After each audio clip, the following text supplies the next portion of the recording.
Hello everyone, this is Dave Owen from the6axis.com here with a road to review for Nioh. It's going to take a little longer to review the game as we've not had it for very long, however I've played enough of it to give you some first impressions of the finished product.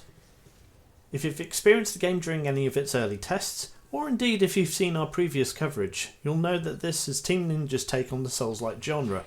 Of course they've made hard combat games about ninjas before with the likes of Ninja Gaiden, but the combat here is refined to the point where even the stances mean a great deal. Inspired by the history behind the first Western samurai, Nioh puts a mythological take on William Adams's journey as he engages yokai manipulating the war during the Sengoku period. Each yokai defeated, character met, or indeed mission completed will count towards unlocking more about the lore behind them, which is surprisingly in-depth and in case of the yokai very well researched. As for the overarching plot, it's full of deception and intrigue, with more than a hint of the supernatural.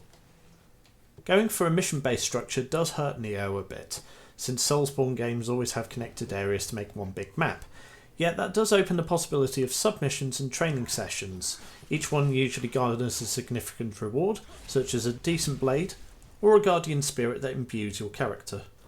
William is very customisable, whether the focus is on a more physical build that uses magic to enhance your attacks, or a more ranged style that focuses magic and ninja skills in order to ward off enemies. I personally focused a lot more attention on Nioh to gain access to the elemental attacks, though more options are unlocked through training after beating certain missions. Enemies are equal parts fun to fight against, and occasionally frustrating to deal with, yet they fall easily once you have their pattern down. As they get harder though, equipment management becomes more of an issue.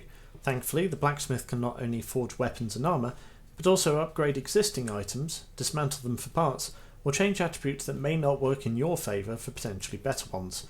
Most likely you'll be upgrading existing equipment, with occasionally bonuses being given for being more familiar with using certain weapons, but selling them for money or converting to Amrita in shrines is also an option.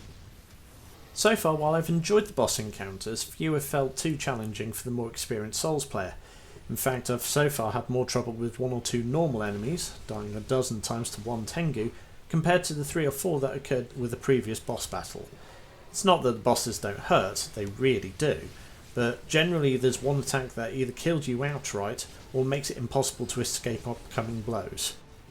Overall, I'm really happy with how the game has turned out thus far, but we will have a significantly more in-depth review for the game to coincide with the game's release date. Until then, if you have enjoyed this video, please consider sharing and subscribing to our channel on YouTube, making sure you click the little bell so that you are notified when we next release a video on the site.